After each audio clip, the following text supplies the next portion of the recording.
Pakistan peoples party की divisional district और city तंजीम की आज हमने ये कन्वेंशन किया और मैं तमाम ऑर्गेनाइजेशन को पीपल्स पार्टी के नाम के सीनियर वाइस चेयरमैन और तमाम ऑफिस बेरर जो पार्टी के हैं उनका भी मैं शुक्रिया अदा करता हूँ कि वो इस वक्त सब तशरीफ लाए हैं एक दिन के नोटिस पर।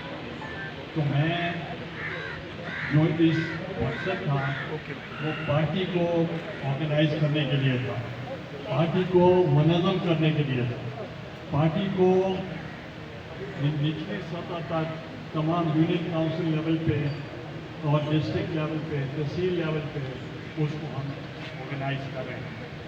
और आइंदा इलेक्शन के लिए पाकिस्तान पीपल्स पार्टी तैयारी कर रही है और इंशाल्लाह आप देखेंगे पाकिस्तान पीपल्स पार्टी जो है मैच्योर पार्टी है और left of the centre party है, प्रोग्रेसिव पार्टी है और उसका जैसे रोशन ख्याल पार्टी है, प्रोग्रेसिव पार्टी है।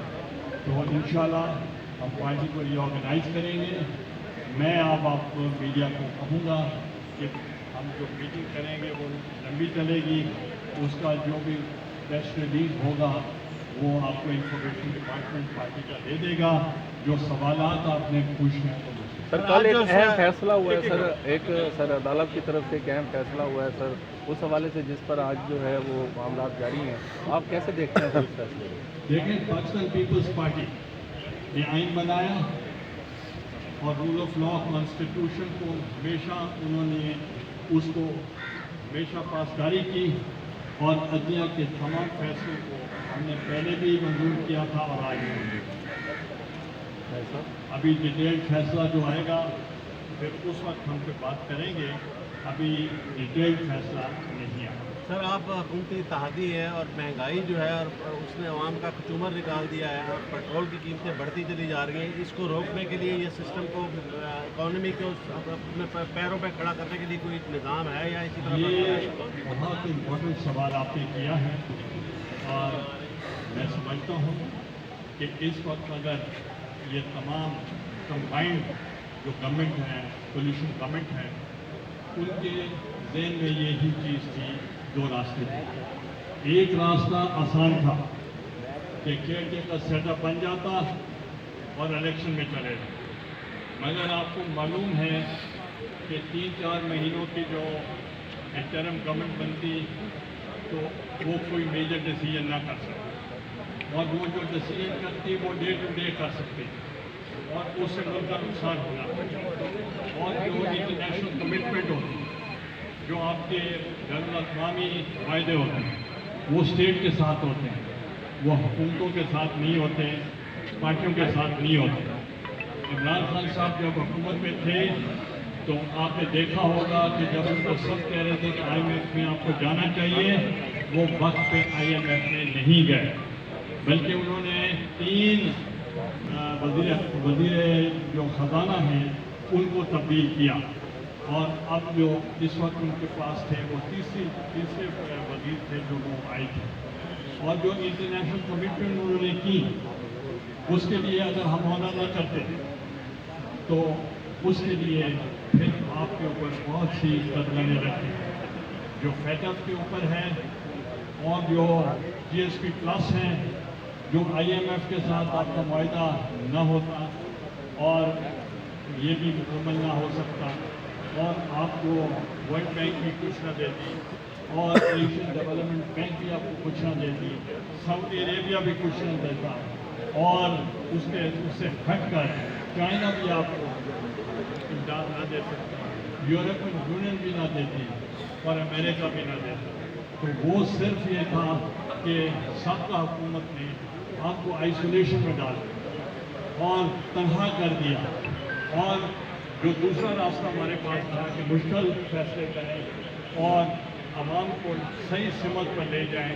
जो अब इस वक्त महंगाई है, 40 साल पहले जिन ममालिक पे महंगाई का तस्वर नहीं था, जैसे अमेरिका है जैसे यूरोप है, यूके है, यूरोपियन के जितने भी कंट्रीज हैं वो भी इस पे हिट हुई हैं और उधर भी महंगाई की लहर आई है।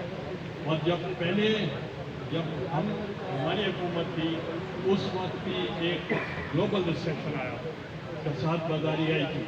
हमने अपनी इकोनॉमी को एग्रीकल्चर की तरफ हमने मुंतकिल कर दी और एग्रीकल्चर को मुंतकिल करने की वजह से आपने देखा होगा कि हमने एक्सपोर्ट राइस की, गंदम की पढ़ाई, गंदम की एक्सपोर्ट होती थी, राइस की एक्सपोर्ट होती थी, कॉटन की एक्सपोर्ट होती थी, शुगर की एक्सपोर्ट होती थी और हमारी जो फूड बास्केट थी वो फुल हो गई। और जो अजनास की कीमत थी, हम काश्तकारों को वो प्राइस देते थे जो बैनुल-अक़वामी कीमत है और उससे स्मगलिंग भी रुक गई। तो अब जो हालात थे ये बड़े गंभीर थे और अगर हम डिफरेंट पार्टीज में रहते हुए भी अगर हम ये सोचते कि वोटों की पहले बात करें, पार्टी की बात करें, हमने वो नहीं की। हमने मुल्क का सोचा है, इसलिए जो 3-4 हम बात सोच रहा था मैं और वो हम पहले सोच रहे हैं और जो ये बहाना कर रहे हैं कि इलेक्शन ही इसका जो है हल है, वो मैं समझता हूँ कि वो सिर्फ एक प्लेइंग गैलरी है, ये उसका आंसर नहीं है। मगर उसी के साथ मैं आपको बता रहा हूँ कि आपने देखा कि अब 70% जो वोटर्स हैं, पार्टीज हैं, वो ये हैं जो हुकूमत में, और 30% वाले अगर ये कहें कि हम मुल्क को बहरानों से निकाल सकते हैं, तो मैं आपको बताना चाह रहा हूँ इमरान खान ने वादे कहा था कि हमारी तैयारी नहीं थी, हमें नहीं आना चाहिए। आप देखें कि अगर वो खुद कहते थे कि हमें नहीं आना चाहिए तो अब वो कैसे इसको संभालते। तो अगर वजीर तो उनका खजाना वाला वही था जो मेरा वजीर खजाना, उससे पहले जो वजीर खजाना था वो वही था जो मेरा वजीर खजाना था। तो इसलिए जो यहाँ वो कहते हैं कि हमारे पास बहुत बड़ी टीम है, वो तो वही टीम है जो मेरे वजीर थे। तो आप कैसे कह सकते हैं कि वो बड़ा चेंज ले आते, वो चेंज नहीं ले आ सकते।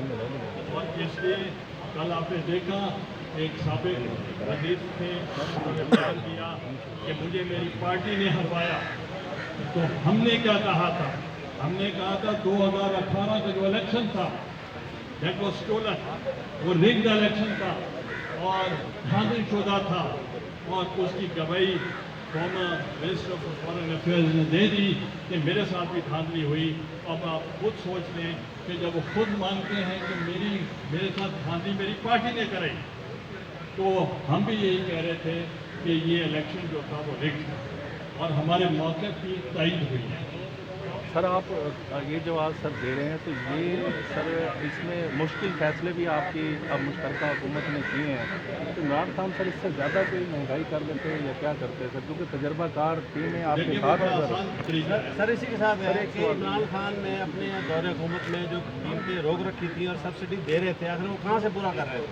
लेकिन मैं आपको बताऊँ कि उनका वायदा हमारा नहीं था IMF के साथ, वायदा उस हुकूमत का था, साबका हुकूमत का। और साबका हुकूमत ने जो उनके साथ इंटरनेशनल कमिटमेंट की और फिर उन्होंने एक prime minister package, prime minister relief का एक खाना किया और उनको पता चल चुका था कि हम जाने वाले हैं, हमारी हुकूमत जाने वाली है। उनके कई एजेंसीज होती हैं जो बता देती हैं कि अदम एतमाद आपका कामयाब हो जाएगा। उन्होंने सोचा अगर कामयाब हो जाएगा कि जो उन्होंने वायदा किया IMF से कि हम कीमत बढ़ाएंगे, उन्होंने 10 रुपये पेट्रोल के और 5 रुपये उन्होंने बिजली के कम कर और उन्होंने बैनुल-अक़वामी मुआहदे की खिलाफवर्जी की और उन्होंने फिर जून तक उन्होंने कहा कि हम कोई और इजाफा नहीं करेंगे। तो मुझे बताएं कि वो जो रोका किया था तो वो अब कौन पे करेगा, इसलिए उन्होंने रोका था। मैं तो दूंगा नहीं, जो गवर्नमेंट आएगी हम उनके खाते में डाल देंगे। तो इसलिए उन्होंने बैनुल-अक़वामी मुआहदे का इन्हार। सर ये फरमा दीजिएगा, आपने कहा कि आपने ज़राअत के ज़रिए 2008 में मुल्क को दोबारा खड़ा किया अपने पाँव से, موجودہ حکومت کی جو پالیسیاں ہیں اس میں زراعت کہیں پر بھی نظر نہیں آ رہی ہے. بجلی کے ریٹس اتنے بڑھ گئے ہیں کہ ٹیوب ویل چلانا ممکن نہیں رہا. دیکھیں آپ کو میں ایک چیز بتا دوں. جب عدم اعتماد ہوا، عدم اعتماد سے لے کر آج تک وہ حکومتوں کو کام نہیں کرنے دے رہے. پی ٹی آئی کی گورنمنٹ کام نہیں کرنے دے رہے. آئے دن اسپیکر کے خلاف ہم نے عدم اعتماد کیا، اس کو نہیں ہونے دیا. پرائم منسٹر کے خلاف عدم اعتماد کیا، نہیں ہونے دیا، اور وہ بھی عدالت میں جانا پڑا اور کئی ہفتے انہوں نے ضائع کرائے. آج بھی پنجاب حکومت جو صوبے میں سب سے بڑی پاپولیٹڈ یہ ایریا ہے، 12 کروڑ عوام، ان کے رائٹس کے لیے پھر وہ سپریم کورٹ میں گیا ہوا ہے. تو اس لیے ان کا مقصد یہ ہے کہ کام نہ کرنے دیا جائے. تو مگر ان کو میں بتانا چاہ رہا ہوں کہ جب بھی الیکشن ہوگا وہ کامیاب نہیں ہوگا. وہ اس کو مطلب ہے کہ وہ سمجھتے ہیں کہ عوام جو ہے وہ بیوقوف ہے. عوام بیوقوف نہیں ہے، وہ بڑی سمجھدار ہے، اور وہ اپنے ٹیلی ویژن بھی دیکھتی ہے، اخبارات بھی پڑھتی ہے، اور وہ بی بی سی اور وائس آف امریکہ ان کو بھی سنتی ہے. تو اس لیے ان کو پتہ ہے کہ کون ذمہ دار ہے. سر یہ بتائیں کہ جو الیکشن ہونے جا رہا ہے 27 جولائی کو، 17 جولائی اس طرح مہنگائی بڑھ رہی ہے، اس سے آپ کا ووٹ بینک بڑا ڈیمیج ہو رہا ہے. سیٹیں ہارنے سے آپ پنجاب گورنمنٹ لوز نہیں کرتے ہیں؟ دیکھیں یہ تو آپ کی ایک سوچ ہے، مگر میں آپ کو بتا دوں کہ یہاں یہ جو ہمارا کینڈیڈیٹ ہے وہ بھاری اکثریت سے کامیاب یعنی صاحب پچھلے دنوں ایک خبر آ رہی تھی کہ ایم کیو ایم جو ہے وہ اتحادی جماعتوں سے ناراض ہے اور آئینی بحران پیدا کرنے کی کوشش ہو رہی ہے. یہ آئینی بحران اتحادی جماعتوں کے درمیان اگر پیدا ہوتا ہے تو کیا اثرات ہوں گے؟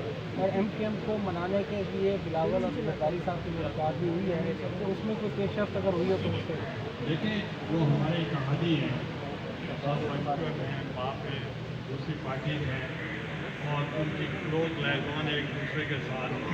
جہاں تک صدر زرداری صاحب کا تعلق ہے، پیپلز پارٹی کا تعلق ہے، یا ڈاکٹر میر نواز کا تعلق ہے، وہ چاہیں گے کہ پولیٹیکل اسٹیبلٹی آئے. اگر پولیٹیکل اسٹیبلٹی ہوگا تو معاشی اسٹیبلٹی آئے گا. اکنامک اسٹیبلٹی اس وقت آئے گی جب سیاسی استحکام ہو. اگر سیاسی عدم استحکام ہوگا تو معاشی استحکام نہیں آ سکتا.